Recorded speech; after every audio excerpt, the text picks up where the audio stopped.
नमस्कार, मैं रचना शर्मा चढ़ती कला MTV देख रहे सभी दर्शकों का स्वागत करती हूं। आप देख रहे हैं हरियाणा न्यूज। समाचारों की शुरुआत से पहले एक नजर आज की मुख्य सुर्खियों पर।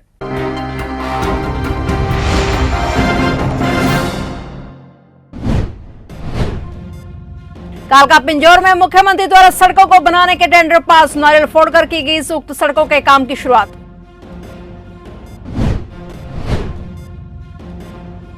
सीएम फ्लाइंग की टीम ने दूध की डेयरी संचालकों पर की छापेमारी, दुकानदारों में मचा हड़कंप। दो बच्चों की पानी में डूबने से हुई दर्दनाक मौत, जोहड़ में नहाने के लिए गए थे दोनों बच्चों की मौत से मचा हाहाकार।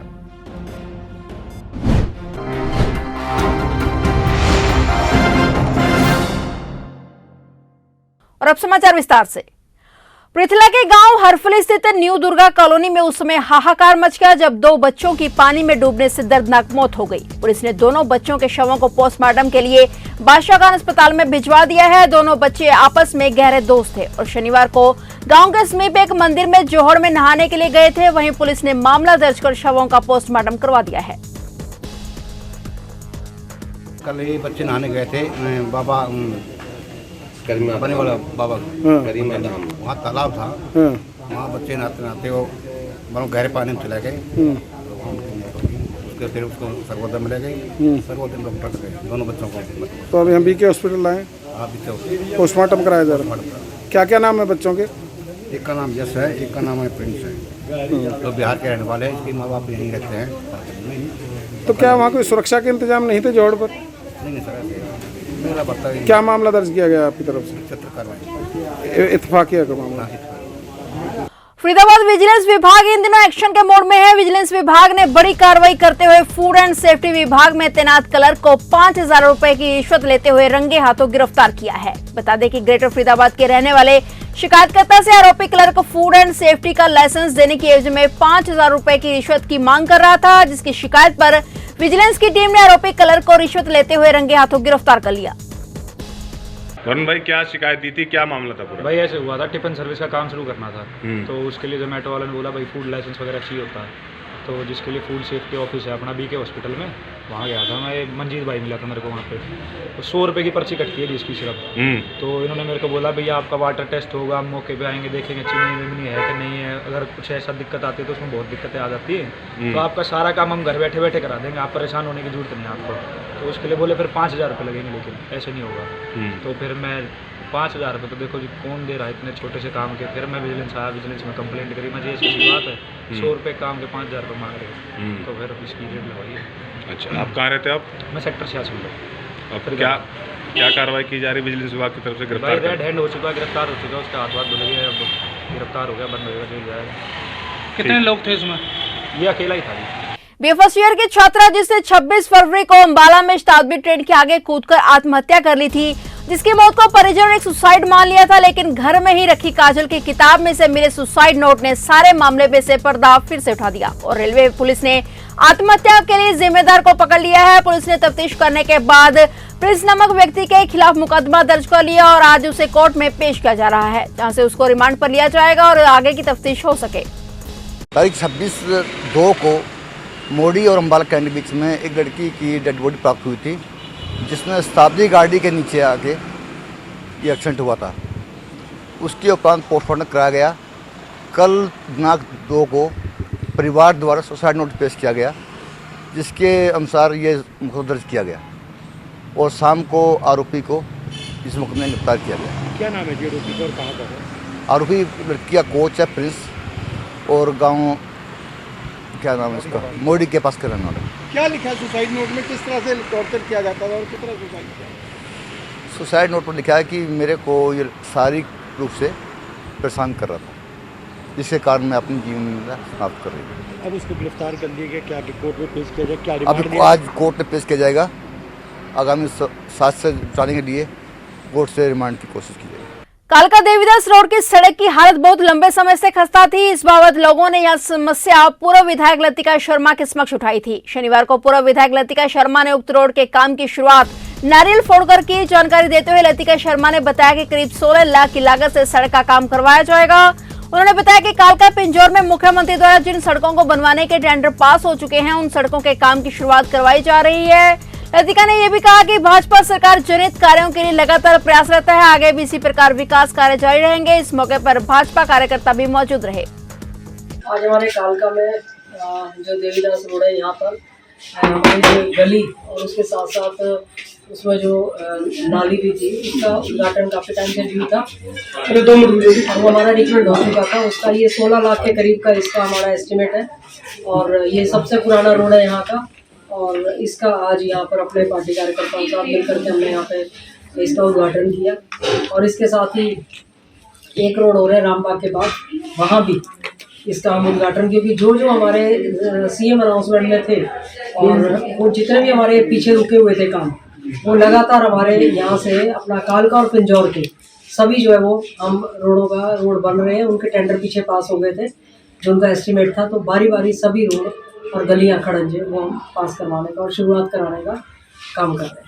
राष्ट्रीयकृत बैंकों के अधिकारों और कर्मचारियों ने United forum of bank unions के आह्वान पर लंबे समय से अपनी लंबित मांगों को लेकर पंजाब नेशनल बैंक सदर बाजार अंबाला छावनी के सामने जोरदार प्रदर्शन किया, जिसमें बैंक अधिकारियों और कर्मचारियों ने सरकार के खिलाफ जमकर नारेबाजी की।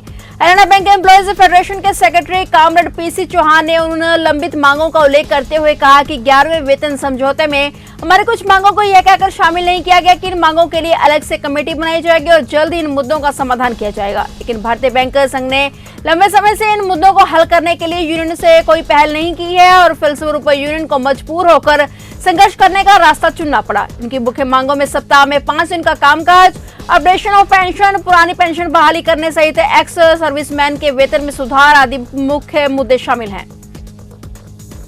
आज पूरे देश में ये धरना प्रदर्शन किया जा रहा है और ये हमारी बाईपार्ट सेटलमेंट 11वें बाईपार्ट सेटलमेंट के अंदर कुछ हमारी डिमांड्स ऐसी थी जो इन्होंने हमें ये कहकर उस समय रोक दिया कि ये बाकी की डिमांड्स हम जो है आपकी अलग से कमेटी बनाकर हम वो करेंगे।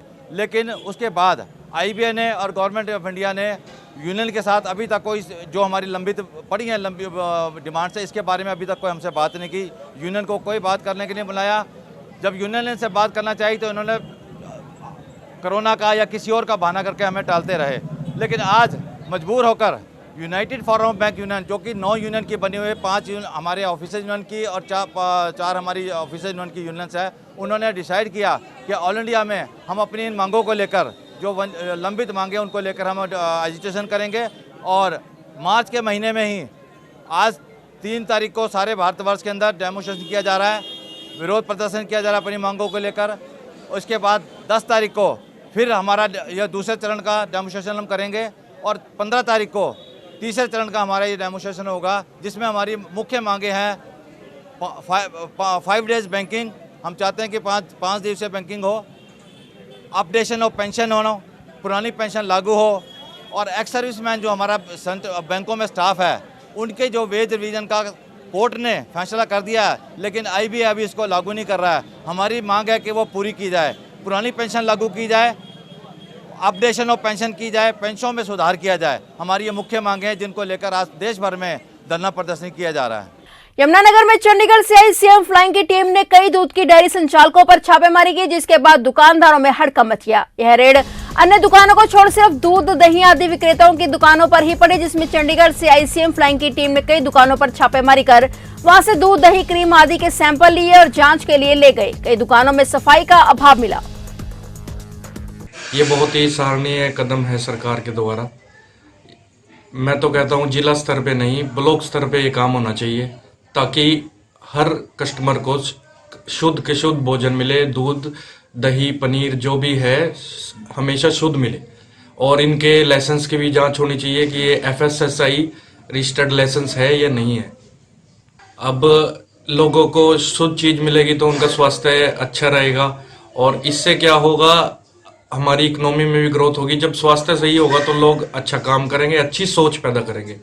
तो मैं चाहता हूं कि ये जिला स्तर पे साथ साथ और ब्लॉक स्तर पे भी ये सीएम फ्लाइंग की रेड टाइम टू टाइम होनी चाहिए। सीएम फ्लाइंग उड़नदस्ते ने कलाइद के वार्ड 2 में पनीर की फैक्ट्री पर छापेमारी कर फैक्ट्री में 200 किलो पनीर व 120 किलो देसी घी एकत्रित किए और 4 सैंपल लिए गए। आंगनवाड़ी केंद्र से कुछ दूरी पर स्थित इस फैक्ट्री में कार्रवाई के दौरान संचालक मौके से निर्धारित मिला। इन परिस्थितियों में फैक्ट्री में एक वर्कर की मौजूदगी में flying team inspector Ravindra Kumar व खाद्य सुरक्षा अधिकारी डॉक्टर राजीव शर्मा और दूसरे कर्मियों ने सैंपल की कार्रवाई की और टीम ने विभागीय प्रक्रिया को पूरा करते हुए सैंपल को सील कर दिया। सफलता जी, हमारे को सूचना मिली थी ये टावर वाली गली है वार्ड नंबर 2 में जो ना भाई पनीर बनाया जा रहा है, उसको कुछ मिलावटी सूचना थी, कोई मिलावट की जाए। उस संबंध में डॉक्टर राजीव शर्मा खाद्य सुरक्षा अधिकारी को हम साथ लेकर यहाँ आए थे। इसका मालिक मिला नहीं हमारे को, उसका नौकर मिला है जी। इसमें यहाँ 200 किलो पनीर और 120 केजी हमारे को घी मिला है। डॉक्टर साहब ने उसके सैंपल ले लिए हैं। तो कितने सैंपल लिए गए? सैंपल एक घी का लिया गया सर, इसका लिया गया पनीर। सर जो भी हमारे द्वारा जो सर्वेक्षण किया गया है, सर्वेक्षण में ये सामने है कि जब भी सीएम फ्लाइंग का या दूसरी विशेष टीमें जब भी शहर में दबिश देती हैं, उससे पहले इसी प्रकार की व्यवस्था बनती है कि जो संचालक हैं वो रफू चक्कर हो जाते हैं। कहीं लोकेशन तो सीएम फ्लाइंग की लीक नहीं हो रही ना, ऐसी कोई बात नहीं जी, तो लीक वाली कोई बात नहीं जी। तो आज कोई कार्रवाई आपकी किन किन जिलों में रही या जिला कैथल में कितने सैंपल लिए गए? कैथल में तो एक ही जगह आए थे जी। तो इससे पहले कहाँ हुए? इससे पहले जी हम तो फर्स्ट यहीं आए। नगर निगम करनाल के अधिकारियों द्वारा शहर के बाजारों में 2 दिनों से अतिक्रमण हटाने की कार्रवाई की जा रही है। कल भी जब नगर निगम की टीम मार्केट में अतिक्रमण हटवाने पहुंची तो अधिकारियों और दुकानदारों के बीच जमकर बहस हुई। आज एक बार फिर से दूसरे दिन निगम अधिकारी बाजार पहुंचे और अतिक्रमण हटवाया। निगम अधिकारियों का कहना है कि अतिक्रमण के चलते बाजार में भीड़ भाड़ का माहौल बनता है। इस वजह से वाहन चालकों और पैदल लोगों को खासी परेशानी का सामना करना पड़ता है। शहर के दुकानदार और व्यापार मंडल के सदस्य निगम की इस कार्रवाई का विरोध करते हुए भी नजर आए। मान लो कि आप क्या है, ये देख लो पैसे 1200 बटते हैं, 600 में खर्चा बढ़ता है, मैं कहाँ से लेके जाऊंगा? तो भाई चिलाई लड़ पड़ती है, क्या करें? तो सारा कोई वो पर्चे बनवा रखे, सारा कुछ दिखा दिया, हाथ जोड़ दिए, पैर पकड़े में चले गए। अतिक्रमण भी तो सही नहीं है, ये क्या है? तो मैंने कह दिया, हाथ जोड़ दिए कि भाई साहब नहीं लगाऊंगा, यही रिक्वेस्ट कर दिया था। वो कह रहे हैं नहीं अभी जाओ, अभी तो ताले तोड़ो, वो करो। भाई मैं कोई गरीब चोरी करके आऊंगा? सरकार चाहती है भी गरीबों को हम मदद करें। 10-10 हज़ार रुपये वो लोन दे रही है, जैसे फड़ी वालों को 20,000 रुपये भी लोन दे रही है। वो किस लिए दे रही है? इसलिए दे रही है, गरीब आदमी के साथ परिवार होता है, गरीब आदमी के साथ बहन भाई 10 जने जुड़े होते हैं, उनको कारोबार मिले। हम उनको दुकानें नहीं दे सकते, नौकरी नहीं दे सकते। नौकरी ना देने का कारण फड़ी लगने से वो 12 घंटे 13 घंटे सर्विस करते हैं। सुबह 6 बजे आते हैं, रात को 10 बजे जाते हैं। 13 घंटे वो सर्विस करने के बाद धूप बरसात आंधी तूफान उनको परेशान नहीं करना चाहिए। हम दुकानदारों ने आगे आगे रेडी वालों को जगह दी हुई है, हम पैसे लेते हैं। पर आप ये देख लीजिए, इधर भी निगाह मारो तो दुकानदार का फ्रंट जाता है। अब कितना भी फ्रंट गया हुआ है, फ्रंट जाने के बाद तो फिर दुकानदार का हक बनता है। जिसने 3-3 करोड़ की 4-4 करोड़ की दुकानें 5-5 करोड़ की दुकानें के आगे फड़ी लगाई है, तो वो एक नॉर्मल सा किराया ले लेता है, उसमें कोई गुनाह नहीं। उसको कारोबार तो मिल रहा है। या तो सरकार नौकरियां दे, हम चाहते हैं अगर सरकार नौकरी देने चाहते हैं, ये फड़ी अभी उठवाकर हम सरकार को देते हैं, नौकरी का सर्टिफिकेट देते जाएं, हम उठवाते जाते हैं। हम प्रशासन के साथ हैं।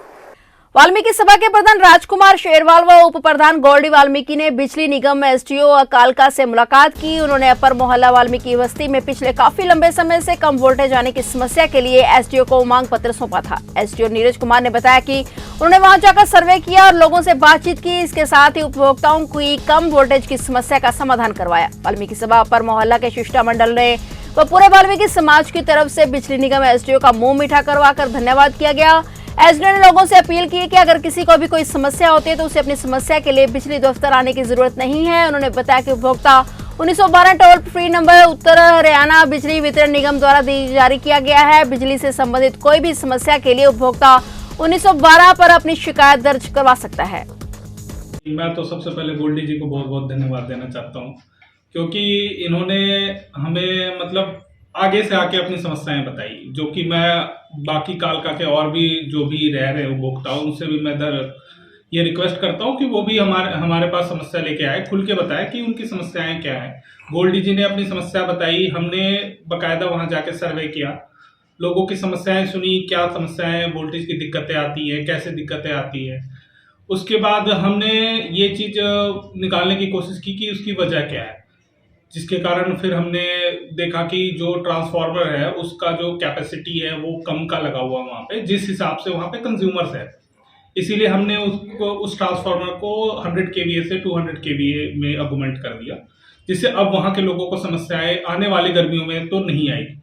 देखिए, पिछले काफ़ी टाइम से, पिछले 6-7 महीने से मैं लगातार इस चीज़ पे काम कर रहा हूँ और काफ़ी सारे ट्रांसफार्मर की मेंटेनेंस हमने कराई है।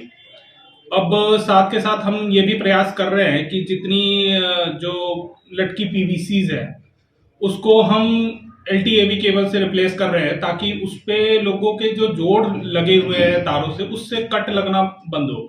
वैसे तो हमारे शहर में 24 घंटे की सप्लाई है, जिससे ऐसे अनशेड्यूल्ड कट या शेड्यूल्ड कट तो हम नहीं लगा रहे कोई भी, ताकि लोगों उपभोक्ताओं को समस्याओं हो कट से। बाकी हम कोशिश कर रहे हैं अपने सिस्टम को ज़्यादा से ज़्यादा स्ट्रेंथन करने की, और आने वाले समय में आप देखेंगे कि कालका में 24 घंटे की सप्लाई अनइंटरप्टेड है लोगों को। फिलहाल हरियाणा न्यूज में इतना ही। तब तक के लिए देखते रहिए चढ़ती कला टाइम टीवी और मुझे दीजिए इजाजत। धन्यवाद।